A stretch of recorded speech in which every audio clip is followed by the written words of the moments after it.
এটা যেন ক্রিকেট ইতিহাসের এক সুন্দর মুহূর্ত। ভাবা ছেলের ব্যাটিং তাণ্ডব।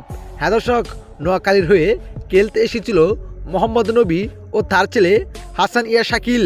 যেখানে দর্শক এদিন শুরুতে ব্যাট করতে নেমেছিল নোয়াখালী, অফিলিংয়ে নেমেছিল হাসান ইয়া শাকিল ও শম্ভু সরকার।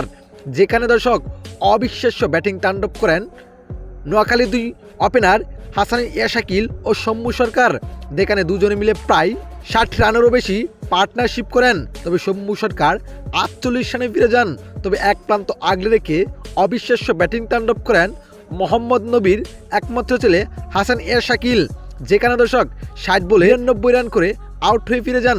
মাত্র 8 রানের জন্য সেঞ্চুরি করতে পারলেন না বিপিএলের অভিষেক ম্যাচে ইয়া শাকিল।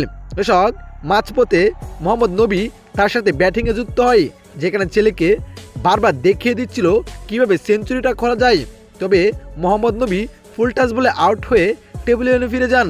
পরের ওভারেই মোহাম্মদ নবীর ছেলেই ইয়া শাকিল টেবিলে এনে ফিরে যান। তবে দর্শক এদিন অবিশ্বাস্য ব্যাটিং তাণ্ডবে পাহাড় সমান রান করেন নোয়াখালী।